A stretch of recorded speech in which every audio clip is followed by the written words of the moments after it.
마스크를 쓰면은 장점이 있는데 마음껏 하품해도 되고 립싱해도 됩니다. 설교도 그렇게 하면 참 좋겠는데 오늘 대학 동아리연합회 주간 예배인데 제 생애의 가장 긴 설교 제목 중에 하나인데 저에게는 이렇게 시간이 짧으리라고 미리 얘기를 안 해줬기 때문에 오늘 점심시간은 여러분 반납하시기를 바랍니다. 무슨 말을 해도 마스크를 쓰고 있기 때문에 어떤 표정을 짓고 있는지 알 수가 없습니다. 저는 사실 채플이 부담스러워서 피했습니다.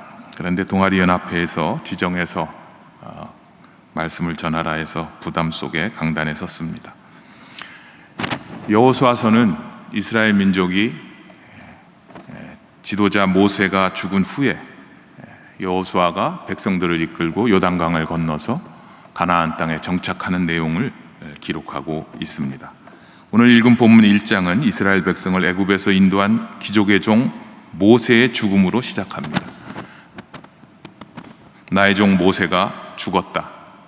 내가 이제 너 여호수아에게 말한다. 첫 번째 단어는, 중요 단어는 이제 모세가 죽었다입니다. 드디어 가나안에 들어갈 때가 되었다. 왜냐하면 모세가 죽었기 때문이다. 마침 가나안으로 들어가지 못한 것은 모세 때문이고 이제야 모세가 죽었으니 드디어 지시하는 그 땅으로 들어가게 되었다라고 말씀하시는 것 같습니다. 코로나가 우리의 삶을 바꿨습니다. 일상으로 여겼던 삶이 무너졌습니다. 그동안 누렸던 일상이 특권이라는 것을 알았을 때, 과거의 일상으로 돌아갈 수 없어 좌절할 때, 이때가 마치 모세가 죽은 순간이고 새롭게 지시하는 뉴노멀의 땅으로 가야 하는 변화의 시점입니다. 계속될 것 같았던 건강이 무너졌을 때, 계속 경제적 파산을 맞았을 때, 자유로운 여행이 제한되고 만남과 사귐이 사회적 모임이 사회적 거리두기로 어려워졌을 때, 사랑하는 남친과 여친이 헤어지고 가족을 잃었을 때, 삶이 무기력해지고 살아갈 의미가 없는 것 같을 때, 우리는 그동안 우리가 붙잡고 의지했던 것이 무엇인지를 돌아보며 깨닫게 됩니다. 내가 의지했던 것, 내 지식, 내 능력, 내 건강, 내 인간관계, 내 부모, 은행 잔고, 나의 GPA 성적. 모세가 죽었구나. 과거의 영광은 끝났구나. 여호수아는 그가 따랐던 지도자 모세가 죽었다는 현실을 받아들여야 했고 이제는 변화해야만 하는 기로에 섰습니다. 하나님께서는 이제 모세가 죽었으니 그 조상들에게 주시겠다고 한 그 약속의 땅을 홍해를 육지처럼 건넜던 1세대와 모세는 못 들어가더라도 드디어 그 다음 세대가 들어가게 된다고 말씀하고 있습니다. 우리가 의지했던 모세를 떠나야 비로소 새로운 땅으로 들어갈 수 있습니다. 둘째 단어의 중요한 부분은 더불어 일어나 건너서 가라입니다. 모세는 홀로 지도자 영웅이었습니다. 하나님은 모세를 불러서 바로에게 가서 외쳐라, 내 백성을 보내라 라고 사명을 주십니다. 그는 홍해를 육지처럼 건너가게 하고 돌판을 받아 십계문을 받았고, 그가 아말렉과의 싸움에서 산에 올라 손을 들고 있을 때 여호수아가 땅 밑에서 얼마나 열심히 싸우는지 상관없이 그의 전쟁의 승패가 그의 손에 달려 있었습니다. 그가 지팡이로 가리킬 때 홍해가 갈라졌고 반석을 칠 때 물이 나왔습니다. 불뱀을 들어 올리면 독으로 죽어가던 자들이 살아났습니다. 하나님께서 모세와 함께 하셨기에 기적과 능력이 있었습니다. 그러나 여호수아는 홀로 기적을 일으키던 모세와는 다르게 더불어 일어나 함께 가라, 너와 모든 이스라엘 백성들이 더불어 일어나라고 말씀하고 있습니다. 연합회는 함께하는 것입니다. 더불어 일어나는 것입니다. 각 동아리는 관심과 흥미가 다릅니다. 제가 찬양 동아리 지도교수도 했고 자전거 동아리 지도교수도 했고 농어촌 목회 동아리 지도교수, 심지어는 요즘 보드게임 동아리 지도교수도 하고 있습니다. 한 번도 부르지도 않아요. 교직원 축구 동아리 소속이기도 합니다. 다양한 동아리가 있습니다. 각각의 관심사가 다릅니다. 학생들의 필요와 흥미를 채워주고 충족시켜주는 것이 다르지만은 교과 과정에서 얻을 수 없는 것을 함께 나누는 이 동아리들이 활성화될 때, 서로 돕는 역할을 감당할 때 학우들의 삶을 풍요롭게 할 수 있습니다. 모세는 걸쭉한 홀로 영웅이었다면 여호수아는 백성들과 함께 더불어 일어나서 함께 요단을 건너고 함께 가나안 땅에 정착해야 합니다. 백성들을 독려하고 쓰다듬고 감싸안고 함께 나가라는 것입니다. 혹시 내 주위에 낙오하는 사람은 없나, 뒤처진 사람은 없나 살펴보며 더불어 일어나야 합니다. 우리는 장신 공동체라고 하지만 학년이 다르고 전공이 다르고 대학부와 신대원이 다르고 같은 전공인데도 관심사가 다릅니다. 군대 갔다 오면 같이 밥 먹을 동기들이 없습니다. 기숙사에 있다 보면 함께 식사할 친구도 없습니다. 그래서 동아리가 그 빈자리를 메꾸어 주는 것입니다. 군대에 가서 훈련을 받게 되면 각개전투 훈련을 받는데 교관들이 늘 하는 말이 있습니다. 대열을 지켜라. 함께 나아가라. 두려워하는 사람, 겁 많은 군인은 돌격 앞으로 하면 남들 뛰어나가는데 혼자 뒤처지고 총을 쏘아야 할 때에 아군들을 뒤에서 총 쏘는 사람들이 나타난다. 그래서 대열을 맞춰서 나아가는 것이 중요하다. 그렇게 말합니다. 그렇습니다. 낙오하거나 뒤처지는 사람을 방치하면 그 공동체는 함께 위험에 빠집니다. 우리 교단은 통합 측이고 남선교회, 여전도에 연합회가 있습니다. 노회도 연합회가 있습니다. 각 지역마다 연합회가 있습니다. 기독교 연합회 단체가 얼마나 많은지 모릅니다. 그런데 연합하지 않습니다. 우리는 가짜와 진짜, 이단과 정통을 구별하지만 목사 그러면 기독교를 대표합니다. 신학생 한 명이 실수하면 한 청년의 실수로 보지 않고 현 시대의 신학교 전체의, 기독교 전체의 문제로 보며 공격을 합니다. 교수의 언행은 본인은 일개 교수라고 해도 학교와 교단 전체에 영향을 미칩니다. 우리는 원하든 원치 않든 함께 살아야 하고 함께 노력해야 하는 공동체입니다. 환경 파괴가 결국은 지구 온난화로, 인간의 방종과 무분별한 개발과 자연 파괴는 자연재해로, 코로나19 전염병으로 인간에게 재앙을 불러오고 있습니다. 여호수아가 그 백성들과 함께 일어나야 하듯이 장신 공동체 동아리 연합회 우리는 더불어 함께 일어나야 포스트 코로나19 아니면 위드 코로나든 새로운 변화에 적응할 수 있습니다. 한국 사회는 1인 가구가 2, 4인 가구를 추월했습니다. 전체 인구의 30%를 넘어서고 있습니다. 한국인 10명 중에 7명은 외롭다고 느끼며 살아갑니다. 최근 통계청 발표에 의하면 20대 사망률이 크게 증가했는데 자살의 증가로 그렇다고 합니다. 여성 자살률도 16.5%에서 증가해서 19.3명을 기록했다. 그렇게 통계는 나오고 있고요. 그런데 그 질병이나 사고가 아니라 청년 자살률이 높아졌다는 것이 우리 사회의 적색 모습을 보여주고 있습니다. 고독사도 계속 늘어나고 있습니다. 심지어 2018년에 영국에서는 외로움으로 죽어가는 사람들이 너무 많아서 고독부 장관을 임명했고 올해 고독 보고서를 발간했습니다. 일본도 자살률이 팬데믹 이후로 급증하고 있는 현상, 11년 만에 가장 높은 자살률을 보이고 있고, 그래서 올해 외로움 담당상을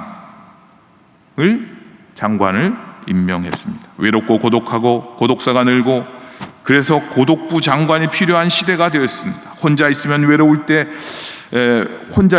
외로울 때보다 함께 있으면서 외로울 때가 더 힘이 듭니다. 외로움은 하루 15개비 흡염처럼 나쁘다라는 말도 있고요. 저희 동네 전철역 공익 광고판에는 4대 중독, 알코올, 도박, 마약, 인터넷, 혼자서는 할 수 없지만 함께라면 가능합니다. 이런 문구가 쓰여져 있습니다.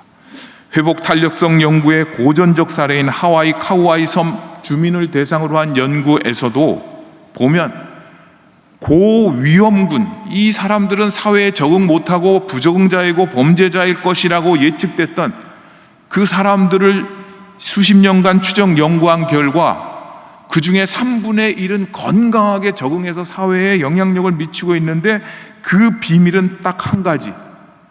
이 사람을 신뢰해주는 한 사람이 있었느냐 없었느냐에 따라서 달라졌습니다. 여호수아는 이제 홀로가 아니라 함께 더불어 일어나서 요단을 건너고 하나님께서 예비하신 땅으로 가라는 사명을 받았습니다. 여러분 주위를 돌아보십시오. 한 사람씩 동아리에 들어오게 하고 외롭고 힘들고 아프고 함께 해줘야 될 동료들을, 하구들을 찾으십시오. 우리가 잘 알고 있는 인도의 성자 썬다싱 이야기가 있지 않습니까? 티벳 길을 친구와 함께 가다가 눈길을 가고 있는데 한 사람이 쓰러져 있었죠. 그 한 사람을 업어주고 가자고 하니까 그 친구가 하는 말이, 이 험난한 길을 혼자 가도 어려운데 나는 혼자 먼저 가겠다. 그 친구가 먼저 갑니다. 썬다싱은 그 사람을 업고 길을 갑니다. 그 사람을 업고 가다 보니까 땀이 납니다. 땀이 나서 가고 있는데 한참 가다 보니까 한 사람이 쓰러져 있습니다. 몸이 얼어 있습니다. 알고 보니까 먼저 살겠다고 뛰어갔던 그 친구였다. 그 일화를 우리가 잘 알지 않습니까? 함께 갈 때 하나님께서는 약속의 땅으로 인도하십니다. 셋째, 결론적으로 이 모든 것이 가능한 것은 하나님께서 함께 하시고 도와주시기 때문입니다. 모세의 기적은 모세의 개인적인 능력이나 은사 때문이 아니고 하나님께서 그와 함께 하셨기 때문입니다. 모세의 지팡이에서 능력이 나오는 것이 아니고 모세가 지팡이를 붙들고 있기 때문에 능력이 나타나는 것이 아니라 그 모세를 붙들고 있는 하나님이 계시기 때문에, 하나님이 도와주시기 때문에 모세를 통해서 능력이 나타났다는 것을 여호수아는 깨달아야 했습니다. D.L. 무디 목사님은 이렇게 얘기했습니다. 모세는 40년 동안 왕궁에서 자라면서 He is somebody, 그는 자신이 somebody, 특별한 사람이라고 생각했다. 광야에 살면서 40년 동안 그는 하나님 없이 나는 아무것도 아니구나, nobody였다고 생각했다고 합니다. 그러면서 마지막 40년은 nobody인 그와 함께하는 하나님 때문에 그가 somebody가 될 수 있다는 것을 발견하는 삶이었다. 오늘 본문 말씀 뒷부분에 보면 3절부터 내가 모세에게 말한 바와 같이 모세와 함께했던 것처럼 모세 이야기를 하면서 너와 함께 하겠다 말씀합니다. 모세가 없는데 내가 어떻게 이 백성을 이끌 수 있을까? 여호수아는 두려워합니다. 그런데 하나님은 말씀하십니다. 모세가 모세인 것은 내가 함께했기 때문이다. 그래서 여호수아 너는 두려워하지 말아라, 담대하고 강하라. 모세와 함께한 것 같이 내가 너와 함께할 것이고, 내가 모세를 도왔던 것 같이 하나님께서 여호수아와 함께 하시겠다 말씀합니다. 여호수아가 기억해야 될 것은 그의 이름, 호세아, 예수, 여호수아, 하나님은 구원자이시다. 그것을 자기의 이름이 불려질 때마다 여호수아는 기억해야 했습니다. 지도자는, 사명자는 먼저 극복해야 될 것이 자신에 대한 불확신입니다. 우리 자신을 보면 능력 없고 실력 없고 용기 없고 볼품 없고 없는 것 투성이지만 하나님께서 우리를 부르셨기에 그 하나님이 함께 하시겠다고 약속하시고 도우시기 때문에 사명을 감당하는 길은 그 하나님을 신뢰하고 그 말씀을 붙들고 그 약속의 이루어짐을 바라보며 하나님께서 우리에게 허락하신 공동체, 하구들, 동기들과 함께 더불어 일어나 우리 눈앞에 펼쳐진 요단강, 우리 앞에 펼쳐진 장애물, 그것을 건너서 하나님께서 지시하시고 약속하신 그 땅을 바라보며 나아가는 것입니다. 하나님께서는 한 번도 성경에 보면 두려움을 없애주겠다 말씀하신 적이 없습니다. 두려움을 이길 능력을 주겠다 약속하신 적도 없습니다. 하나님께서 약속하시는 것은 내가 너와 함께 하겠다입니다. 우리 예수님께서도 제자들에게 똑같은 말씀을 하십니다. 마태복음 28장 마지막 절에 보면 내가 세상 끝날까지 너희와 항상 함께 있겠다. 마가복음 20장 16장 20절 마지막 절에 보면 나가 두루 제자들이 전파할세 주께서 함께 역사하사. 예수님의 이름 별명이 임마누엘입니다. 임마누엘의 뜻은 하나님이 우리와 함께 계시다입니다. 예수님의 분명한 의식은 요한복음 8장 28절에 보면 나를 보내신 이가 나와 함께 하시도다. 나는 항상 그가 기뻐하시는 일을 행함으로 나를 혼자 두지 아니하리라. 하였다. 아프리카 속담 중에 빨리 가려면 혼자 가고 멀리 가려면 함께 가라는 말씀이 있습니다. 맞춰야죠. 첫째, 내가 잘못 믿고 붙들고 의지하던 하나님이 아닌 모세를 붙들고 있었다면 그 세상 것들을 내려놓으십시오. 둘째, 더불어 일어나 강을 건너 그 땅으로 인도하시는 하나님의 약속을 신뢰하십시오. 그러한 삶은 더불어 일으킬, 함께 나아갈 한 사람, 연약한 그 한 사람에게 관심을 기울이는 것입니다.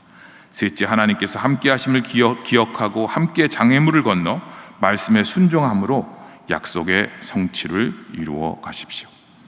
저는 지난 추석 연휴 중에 개인 컴퓨터에 랜섬웨어가 공격을 해서 제가 갖고 있던 모든 자료들이 돌아가셨습니다.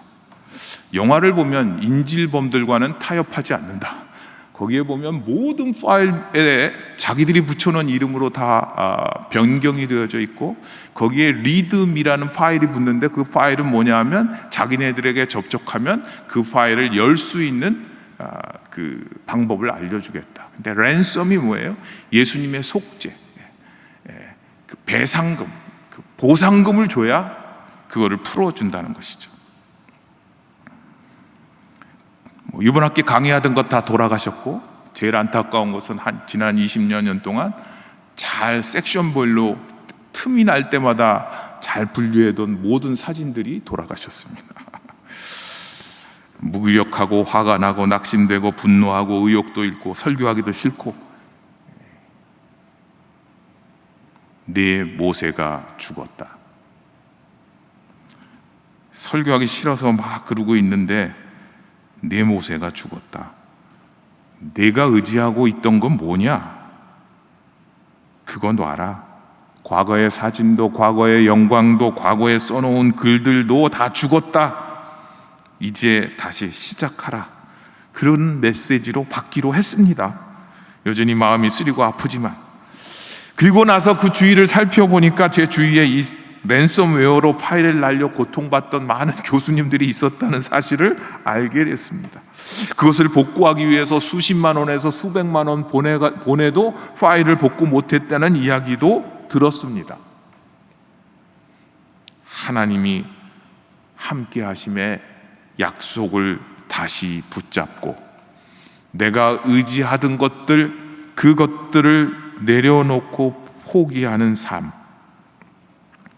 모세가 죽은 이후에 여호수아가 해야 할 일이었습니다. 동아리 연합회 여러분, 장신 공동체 여러분, 하나님을 신뢰하지 않고 붙잡고 있던 것을 이제 내려놓으십시오.